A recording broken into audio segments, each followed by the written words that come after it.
Welcome back, guys. This is another episode of Ridgebacks Rumble Talk, and I'm here with the Ontario Tech Ridgebacks men's hockey player, the man himself, Austin Eastman, number 90. Austin, do you want to say hello? Hey, I'm Austin Eastman. See you guys. Great, great. So Austin was the Male Athlete of the Year nominee. Didn't win though, but it was pretty close.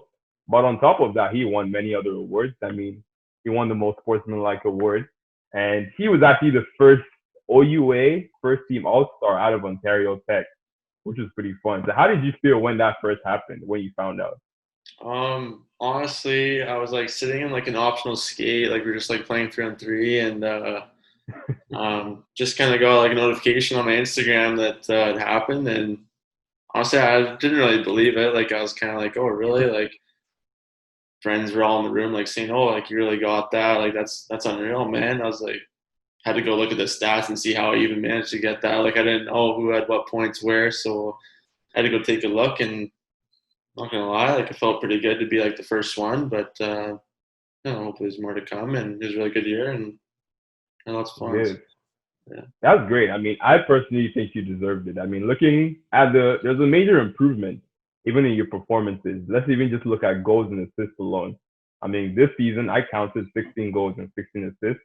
yeah, Very balanced, perfectly balanced. I don't know how you managed to do that, but that was yeah, really good yeah. compared to the previous season when you had 5 goals and 10 assists. So I think that improvement alone shows a lot. So what would you say brought about that magic or drastic improvement in your performance?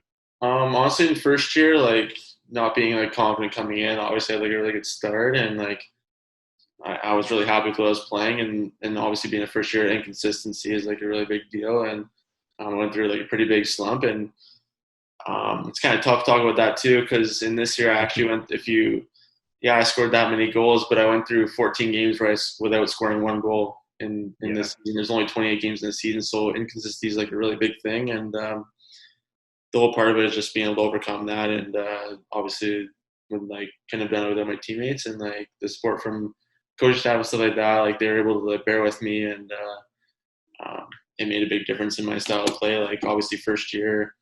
Um, yeah, I obviously had lots of opportunity and stuff like that, but this year there's multiple meetings I had with my coaching staff, and they just believed in me and always gave me an yeah. opportunity to succeed. So I couldn't have done it without them, and I give a lot of credit to them.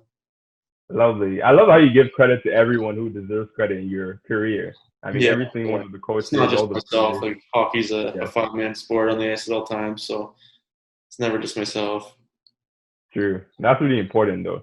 So Yeah, team sports have always been something that has been a part of your life. You did mention this to me that in fact you didn't start playing hockey until you were 11, and you yeah. were a huge soccer player before. So what was that? What caused that transition? What was the story behind that? So I live on a farm, and we live on like 74, 75 acres. Yeah, And our field kind of like floods over in the wintertime. And one season when I was around like 7, 8 years old, my dad kind of noticed that it was like perfect ice, like really smooth. Like, I don't know, like normally when it floods over, like it's really bumpy and like crusty and all that kind of stuff. So the one time he noticed that it was like really smooth. So he said, oh, I got a pair of skates downstairs. Like, why don't you go get them and try? And I said, honestly, sure. Like, I'll give it a go. So I went out on the field and tried it and I absolutely loved it. Like, I thought it was hilarious. Like, as many times as I fell, like bumping over the small yeah, bumps that there was in the field, like, I thought it was hilarious. And then from there on in, like, absolutely loved to skate and kind of took it over to an arena. And my dad started building the hockey arena in our barn because yeah. kind of got rid of our animals and stuff. And he built a nice service in our arena or in our barn and kind of took off from there. Like, went up each year as like went up a different league like as each year went on and took off from there totally. Great. Obviously, you played that. You played in the OJHL and MJHL too before you eventually came to Ontario Tech. So, what was the transition like in terms of intensity of the play there Um, and Ontario Tech? so when I was 16, yeah, I played in Ontario Junior Hockey League, which is Junior A. It was definitely really good for my development. And then I went over to the Quebec Major Junior Hockey League for 3.5 years, and like it's the same as the Ontario Hockey League, but just in Okay. Quebec. Like so, it's a little different of like adjustment with like the French speaking and all that stuff. Sure. But Like it was honestly really good for my development, like being able to like connect with people that obviously spoke a different language, and the hockey itself definitely adapting to the level of playing with, this league's like getting bigger and better now with all the XOHL guys and NHL draft picks that are coming to our league. So um, it was really good for my development to play at that level of hockey, and like it's definitely carried over to today's game. All right, that's great then. So you got a good introduction. At least it gives us some directions that we can go in our conversation. But I mean, first of all, I want to talk more about your past season as a Ridgeback. There were some certain things that caught my eye that I want to get your take on, see what was your impression and whatnot. Yeah, But first of all, let's start off with a bit of a warm up, just to juggle your memory, kind of play a little quiz. Are you up for that? sounds good. All right. So Austin, this past season, the Ridgebacks got their first win against Queens. Now, what was the score of the game, and how many goals and assists did you have in that game? Against Queens? Yeah, of the regular season. Oh my god. I thought you were gonna hit me with the first question. What was the first game this season? So I was prepared for that one.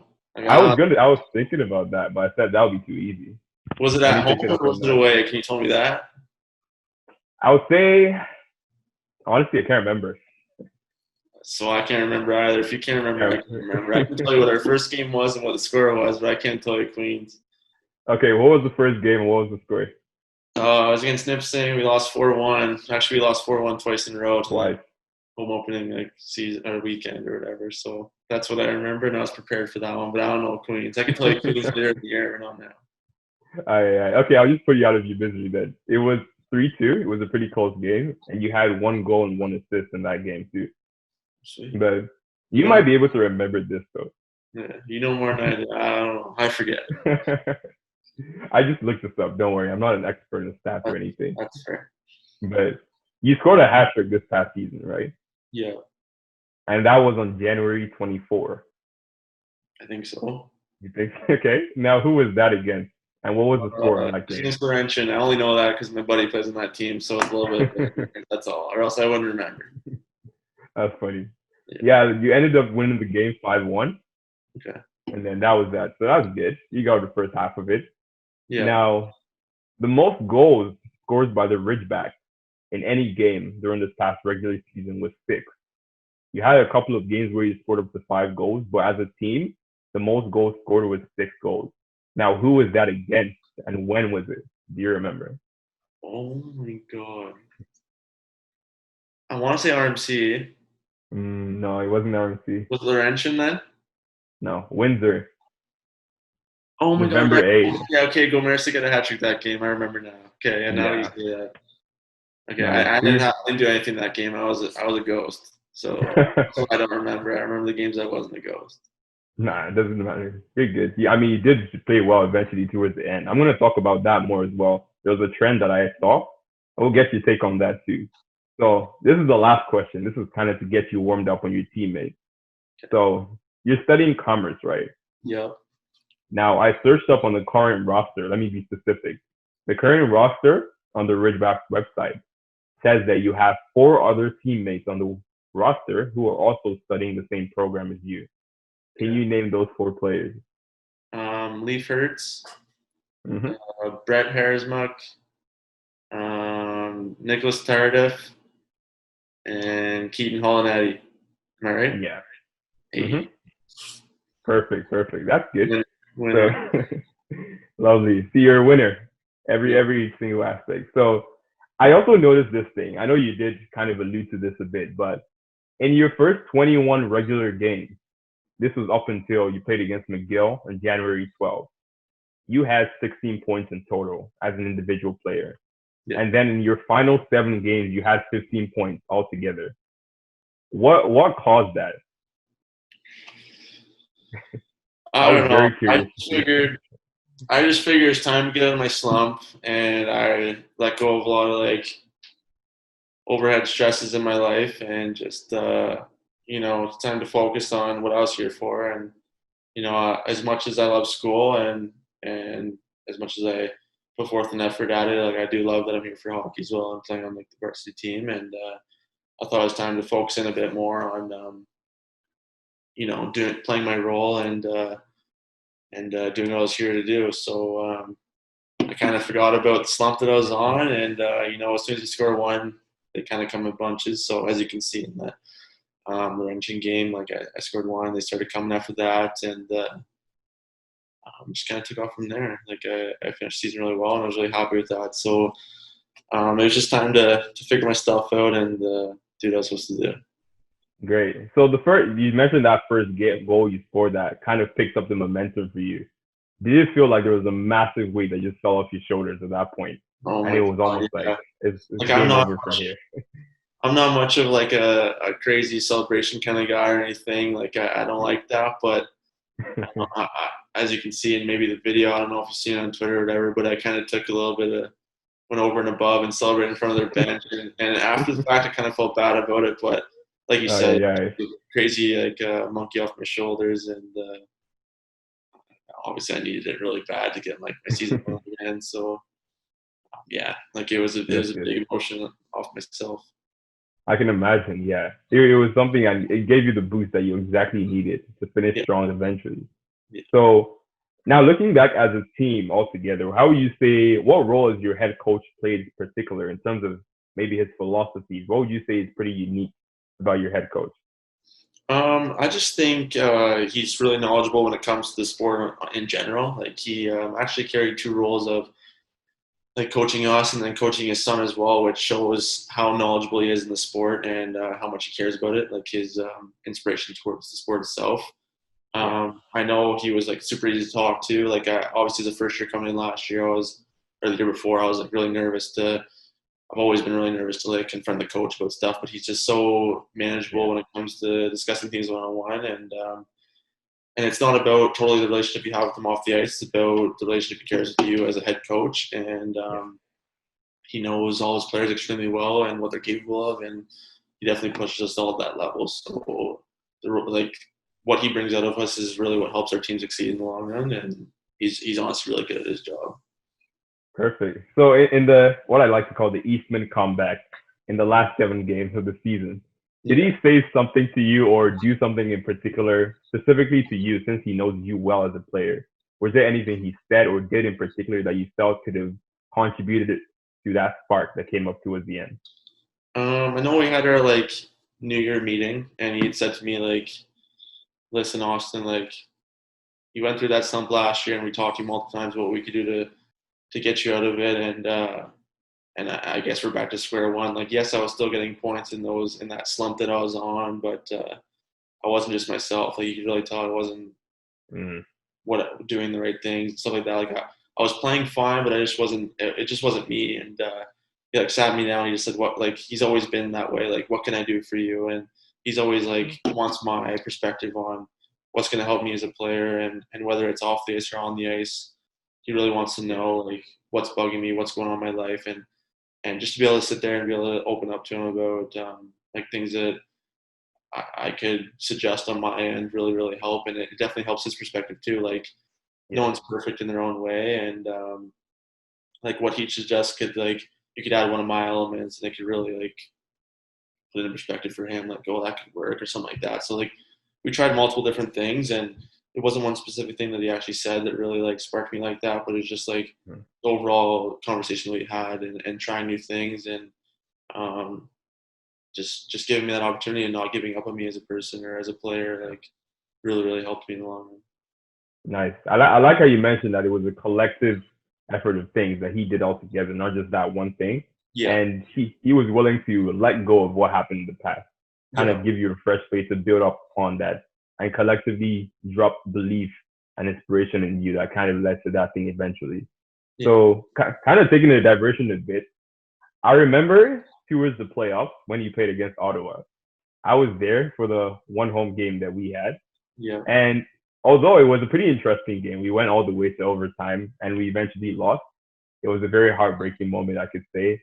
But in the second game, we went to their home and we won 5-3, only to go into the third game and then we eventually kind of fell out of the playoffs.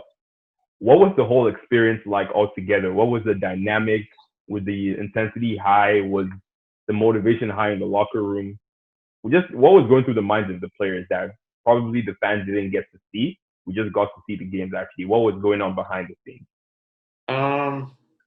So after the first game, obviously going to overtime and playing that length of a game and seeing how close we were to one of like the top ranked teams in the nation was kind of like an eye opener to a lot of us. Our coach walked in and said, "You know what, guys? Like as much as you come in and rip on us for losing the game and someone making a mistake and things like that, he came in and he said like we're that close, and we all kind of just like looked at each other and said like he's right. Like we're one goal away from beating like a top ranked team in the nation, and then we went back there and he kind of said the same thing in the pregame speech. He said, like you guys have it in you. Like I built this team the way that I want it, and you guys played exactly the way I want it, and you guys can take it from these guys. It's right there for the taking." And we kind of took that as motivation, and obviously came on top in the second game. Like we came out flying, and that I honestly don't know what to tell you about the last game.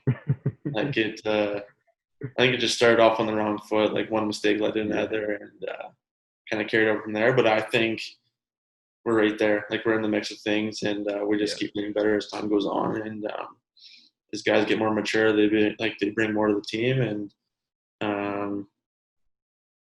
like I said, I think we're right there. And that was just a spinning image of what we have to come.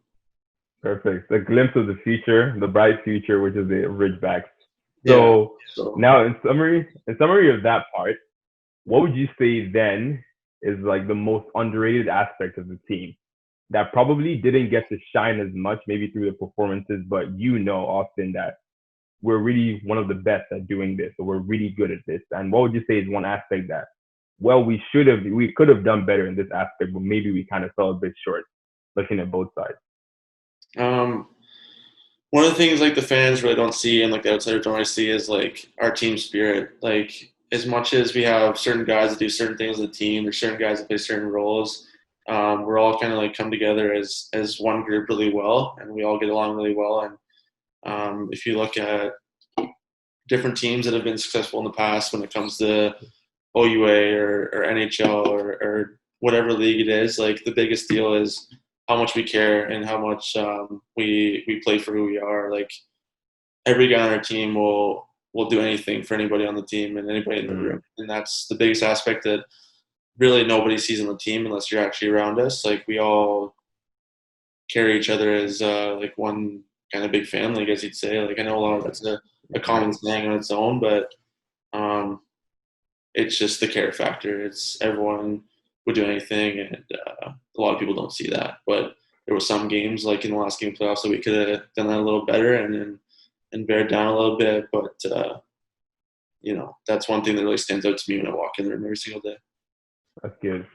And then what would you say is an aspect that probably we have the potential to improve a whole lot on, but maybe this past season didn't reflect that as much? I don't really like to talk negative of the team at all because we have so much going for us. Like we're growing so much as a team, and I just think one thing that we can really work on is like our consistency. Like every day at practice, we need to bring exactly what we're going to bring to like that weekend in the games, stuff like that. Like there's some days that some people are like, even myself, like I show up some days and be like, oh yeah, like today's going to be just a light skate. Like I'm so excited. Like, I'm so sore from the weekend. Well, it's not all about that. It's about you only have so many months that your season's actually on, and it's about like bringing everything every single day. And I think a lot of us can build from that, work on that, and I think if we bring that every day, it'll pay off in the long run. Great. All right, perfect then. Thanks for talking about a lot of the Ridgebacks and whatnot.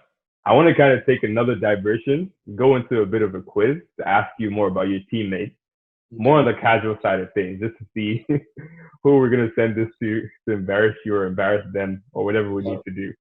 I'm open for it. So it's just a question of who is most likely to, essentially, in your team. And I'm just going to ask you a bunch of who is most likely to do this or to do that. And you just give me a name. Maybe explain why. If there's a funny story behind it or something, feel free to share that too. Okay. So, the first one is just who is most likely to open a restaurant in the team? Oh my God. That's a really good question. I don't Yeah. think I look at anybody on your team and think they'll ever open up a restaurant. To be completely honest with you, um, who could I When you get? go out for team dinners, I guess who probably has that best taste that this guy is very particular about what he gets. Honestly, when we went out for team meals, it was about who could get the biggest meal. It wasn't about Yeah. like who looked at the menu and say like what has the most food. It wasn't about like who's got the like different taste or who's got the different aspect on or outlook on like what meals what. It was about like who's getting the most food. Like we all just wanted to eat so much. Like I know all the teams have like a budget, and we wanted to Yeah. get the most food within the budget. Like it was that kind of thing. Like I don't even have an answer for you when it comes to who's going to open a restaurant. Well, are you one of the guys who tends to eat the most when you go out for dinners? Um, yeah, especially like before games. Like sometimes we would eat at like 3:30. Like the game would be at 7:30, and like I would just kind of stuff my face with stuff. Like especially like if we went on road trips, it was like the day before we played. It would be crazy. Like Yeah. me and a couple of my teammates would kind of go crazy with the stuff that we'd eat, and I'm sure you can post this if you want, but I'm sure coaches wouldn't really be a fan of it. But they understand what it's like, and they've all been through it, so they can side with Fair me on enough. that. But it's about like nutrition and how much you eat and how much energy you can have the next day. So I'm one of those, I'd say. Yeah. Perfect. So the next one is who's most likely to remain calm during a fire? Fire. Honestly, it's probably one of the guys that I work with, and as much as he gets mad at me about certain things that we do in our job and stuff like that, is I know he's not on our team anymore, but because he graduated. But Alex Ewell, Yeah, like I had a feeling. I don't know, like just the way that he carries himself, and like he just seems so open and relaxed and like careless about a lot of things that should mean a lot to someone. Like I Yeah. see him every single day, and I see his so many different emotions, and I just know that if like that circumstance ever arose or whatever the word is, ever Yeah. came up, like he would probably be like, you know what, guys, like it is what it is. I can't. He's just that kind Oh, of oh my days, that's funny to know. And guy. also, yeah, you can mention anyone who has graduated too as well. Just Yeah, feel free. like he at work, like we would go through scenarios where something meant so much and made such a big difference with like what we're doing in our daily work way, and he would in our work day, and like 5 minutes would go by and he'd be super stressed about it, and then after 5 minutes he'd be like, you know, guys, like nothing I can change. So I think if it came down the fire, he'd be like super stressed for like 3, 4, 5 minutes, and then after that he'd be like, He's good. sure, if I'm trapped, I'm dead. If I'm not, I'm not. Like that's just how he is. It's just I think that's why he ultimately became like our leader, part of our leadership group. Like Mm, so calm and relaxing when it comes to certain things. that's good to know. I mean, okay, let's look at this next one though. Who you say is most likely to get a perfect SAT score? Probably Kyle Locke. He just Why? knows like everything about anything, and you talk about anything, and he'll talk to you like he made up the like he invented the whole thing. Like you ask him a question about anything, and it's game on. Like you made the mistake of asking him a question because you'll be talking for the next 25 minutes, whether you want to or not. Yeah, Um, but in the big picture, as much as 25 minutes sounds long, it's you learn so much in that 25 minutes. So that's I true. sat 2 stalls down from him, and the amount that I learned just in the locker room from the fact that he's in commerce too. So I got one of the questions wrong. So Yes. that's really good. Yeah, he taught me so much and helped me so much when it came to really anything. And I'm pretty sure he's written his SAT before, so I'm sure he got a great mark on it, knowing how knowledgeable he is. Awesome. Shout out to Kyle Locke. I hope So he's let's look a at this smart one. guy. That's good. Who you say is most likely to get married first in the current team? Let me go around the room here real quick. I always like this question in particular.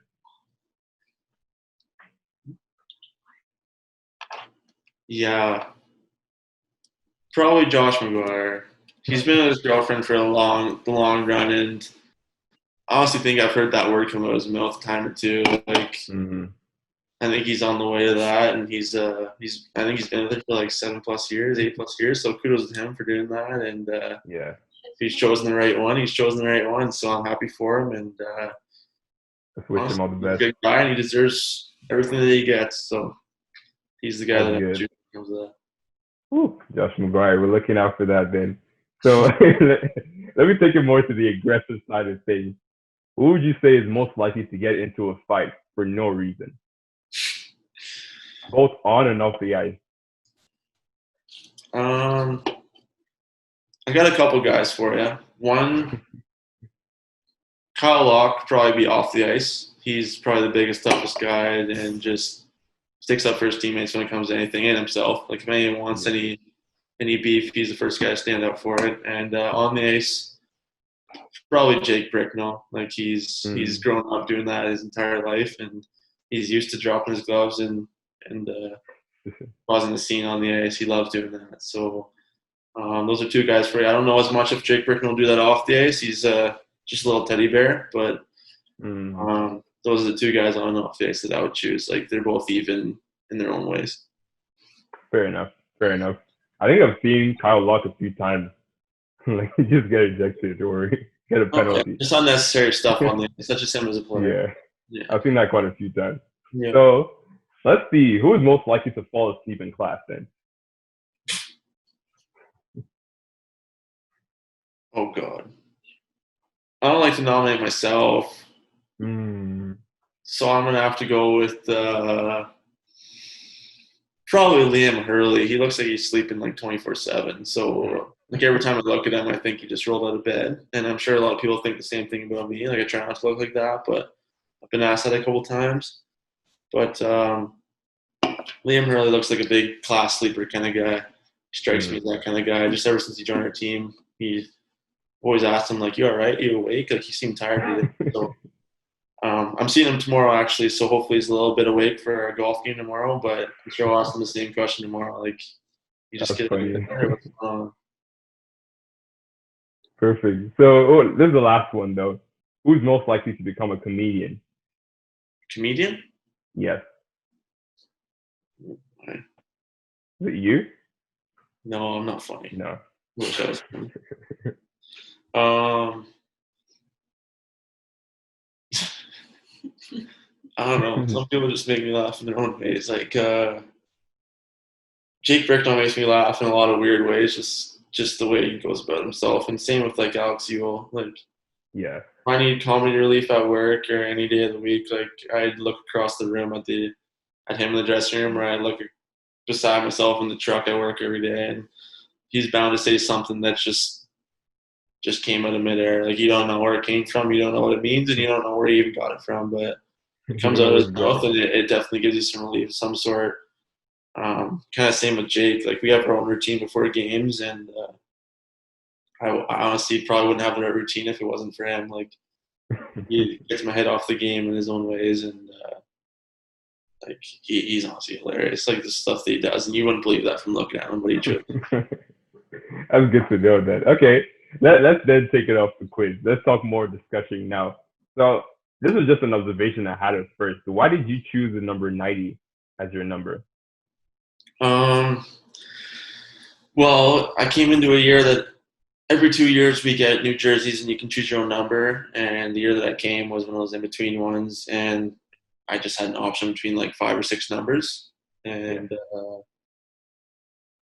I don't know, like that one just seemed like the most legit for me. The other 4 or 5 like just didn't really like look like it suited my jersey, so I thought 90 was the most suiting, and I got a lot of beef about it because the last guy to wear that jersey holds the record for most points in a season ever. So Really? I got like pretty big shoes to fill, and hopefully one day. I mean, you're your way to do that. So What's that? that's not, you're your way to do that well. I hope So so one day. See if I can follow it not up. too I don't know. far. We'll see. Great, great.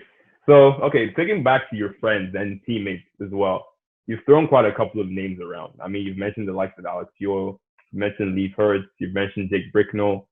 Two people specifically, though, that I picked out, Leaf Hurts and Jake Bricknell. What did those two people mean to you as friends, or what is your relationship like? Did you guys live together? Did you guys grow up, played together previously? What did those two people mean to you? Um, Leaf Hurts, he lived with me. Kind of, he's been the guy that's always like called me out for my wrongs and supported me through my rights. Like he's very open and honest about stuff, and I've like talked to him, and and got to know him really well. And I know he's moving out this year, and it'll be a little different, but I know I'll see him every day, and he's kind of my program. So we built a relationship in that way, helping each other out. And Jake Bricknell, don't really know where to start with that guy, but yeah, I grew up playing hockey with that guy. He's kind of like been my bread and butter when it comes to hockey. We've done everything together. We've experienced everything together. We went to Team Ontario, like camps together, like everything together, like OHL Cups, OHL Draft. Like we've been through everything together. And ultimately, I left him for a couple of years. Like when I turned 16, we kind of went our own paths and still had like communication. And then kind of came back as our 20-year-old year when we were playing junior and finished the last half together and built even a better relationship. And our commitment was together. Like we had the interview and everything together. And then literally we do everything together when it comes to pregame meals, postgame meals, bus rides, like kind of side by side. And lots of people on our team will side with you on that. Even our coach, he makes the odd comment in regards to us being together all the time. So he's definitely a big one in my development when it comes to hockey, and it's important to have good relationships with your teammates. Sure, I respect that. So if, let's say, we were to have an interview with Jake, let's say after you, a couple of days from now, what is one question you'd like us to ask him? Something funny, something interesting that you think. Ask him what his pregame ritual is. If you ask him, I know it includes me. I don't want him to throw me under the bus for anything, but just say, hey, like I know a lot of people have like superstitions and things they do before the game. What's your favorite thing to do before a game, and who does it include, and what goes on? Like just ask him that. I just want to see what he actually opens up about and what truth comes out and what's false. I'd love to see it. Lovely. We're about to get some tea from Jake. So do you play golf with him as well? Or how good are you at golf compared to hockey? I wouldn't say I'm a good golfer, but I just enjoy it a lot. Like it's so relaxing and honestly just something that I like to do with my spare time. Like it, like I said, so relaxing and just so it's just a good way to connect with friends too. Like all our guys at work or all our guys at hockey, like just love to, hey, who wants to go golfing? You can go in a group of 4, you can go a group of 8. Like you all meet up at the end ultimately, and it's just the fact of just being so relaxed and doing something different for once and playing with your buddies. Yes, it's important. It's very nice to imbue in sport. You get to have some nice conversations as well along the way. Yeah. So off the golf course though, I noticed this just randomly that you got nominated for Best Dressed. Although you didn't win, why would you say you deserved that nomination? I wouldn't say I deserved it. I appreciate all the votes that I got, that's for sure. I honestly took that as kind of a shocker too, but I just think the way that you walk in is how you feel in the walk-in. If you're dressed to play, you're ready to play. Like I feel like if you feel good the way you look, or if you like the way you look, you like the way you're going to play. Like it's all about feeling good and the vibe that you bring into the arena. Like if you walk in looking like a slob or feel like a slob, you're going to play like a slob. So I would take a lot of time into putting outfits together and finding something, whether it was mismatch or match right up. Like I really liked my outfits, and I put some time into them and lots of time spent in malls and finding outfits that would look good. And yeah.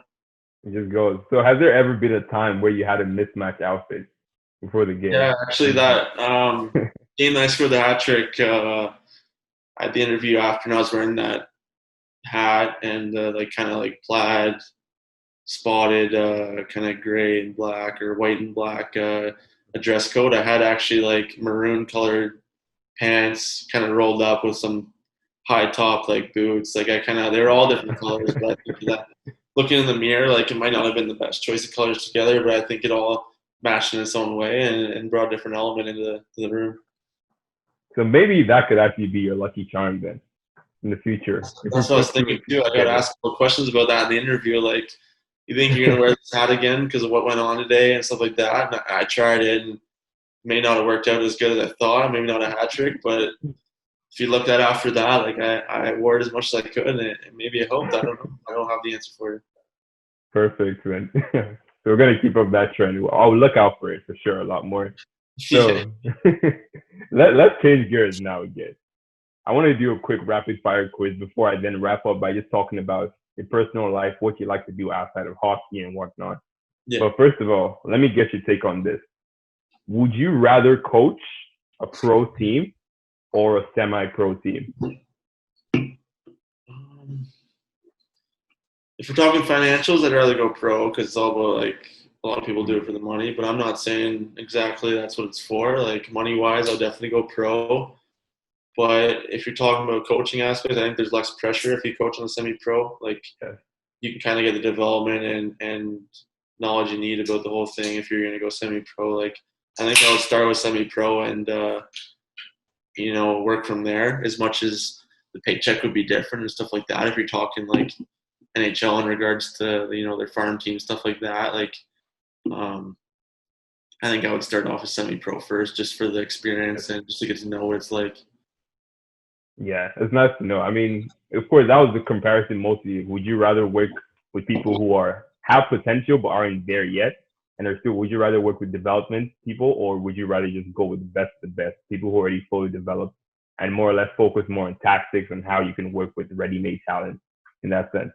So you much rather start off developing people then transition to the Yeah, ready-made talent. yeah, like kind of finding the potential and what they have and learning more about your players. Like you'll learn so much more about your players if you started with something that they're all not all perfect, they're not all pros. Like you'll learn so much how to read your players in regards to getting given the best of the best and not knowing what to do with them really. Like I've coached like a tournament before and it took me 6-7 games to get to know who really was who and who could bring what to the game. Like it's so difficult, and I think you need so much time to learn that.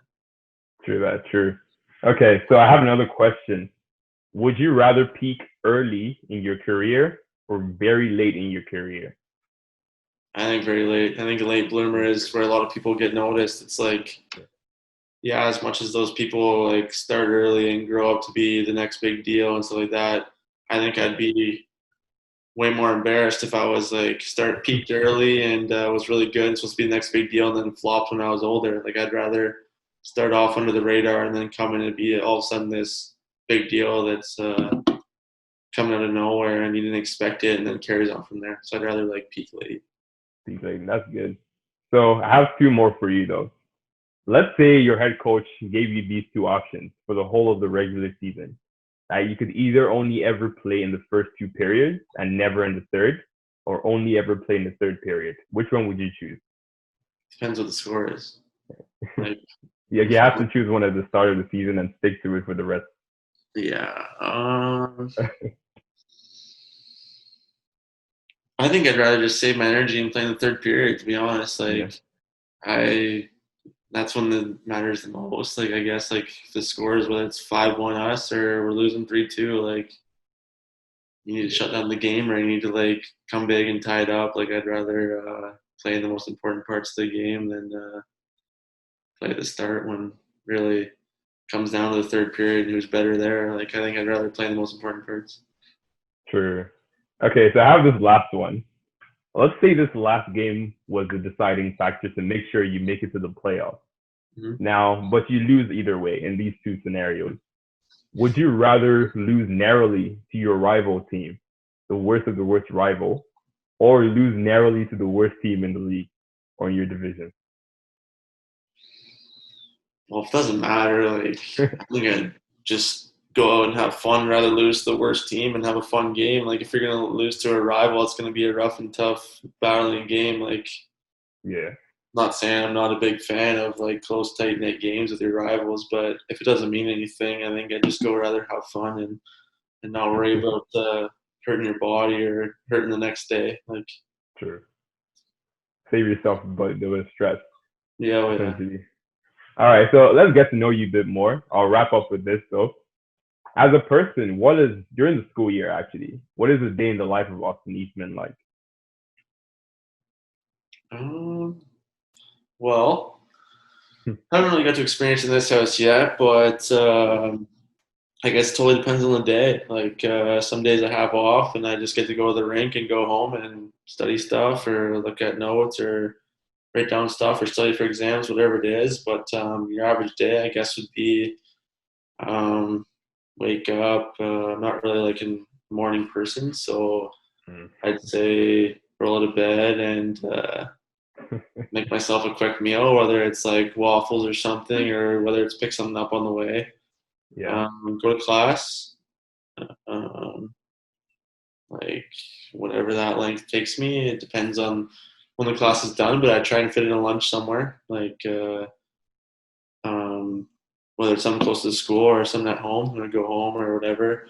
Come back from Yeah. practice at 2. I was definitely one who stayed at the rink a long time. I would be one of the last ones out of the room, no matter That's whether it's good. practice or games. Like I just kind of sat there and hung out. I just don't like to get undressed quick, so sit there and do my own thing, and then go home and kind of it's like a leisure thing. I do what I want to do, whether it was hang with my girlfriend or play video games or hang with my buddies. Like it was kind of up to me. Like after practice was kind of time to myself and Yeah. games that I tried to let go of the whole school aspect and worry about that in the mornings or when it was needed most.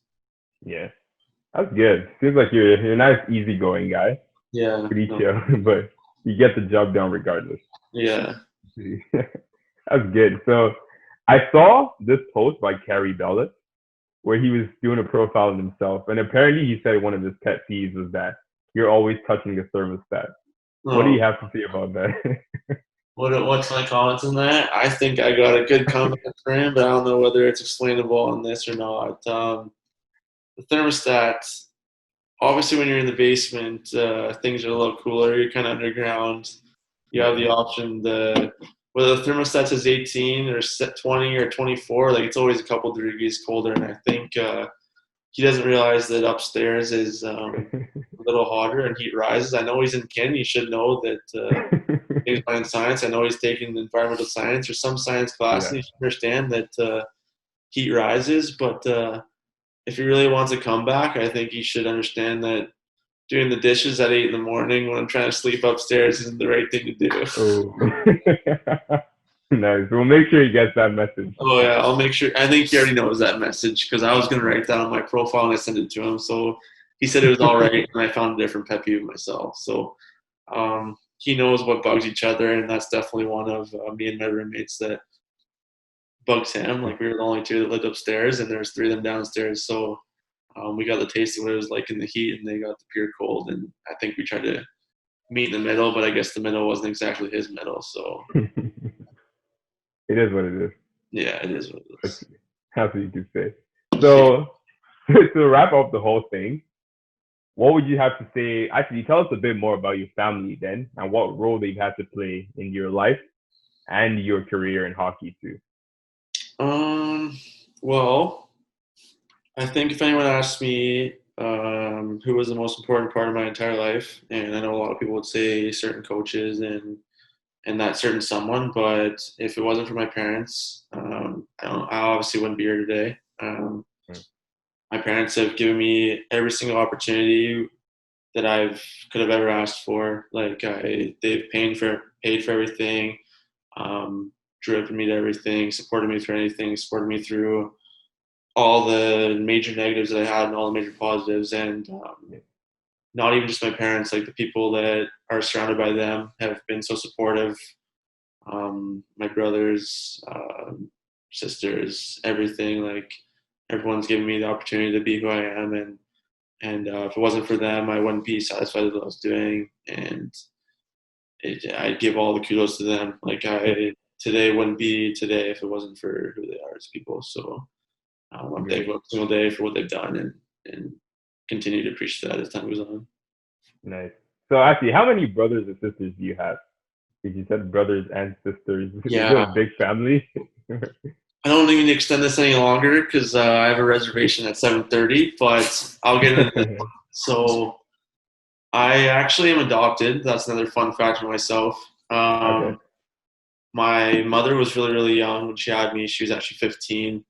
And Hmm. not a lot of people know this, but she kind of like was contemplating like that's too young to have a child and take care of a child. So um, she kind of like threw it out there that putting me up for adoption was the right thing to do, and I totally sided with her on that. And then actually her parents, so my grandparents, thought that this is my first ever grandkid, and how could I ever do this? Like, how could I ever let this kid go? So they took me in as legal adoption, and I have called them mom and dad like ever since that day, and we'll never change that. And from what I just went on about, like my parents being there for me all the time, that's them. That's my biological like grandparents, but actually I call them mom and dad, and they'll forever be my mom and dad. And if it wasn't for them, and if I continued to live in the lifestyle that I had before that, or like if I stayed with my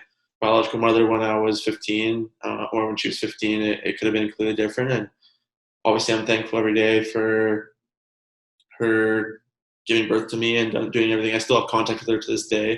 Like, it's not like we don't talk. Like I see her all the time, and I'm thankful for who she is as a person and what she's done for me. And but to go down to that question after explaining that, it kind of depends how you look at it. So I grew up obviously with my grandparents or my biological grandparents, and I had two older brothers.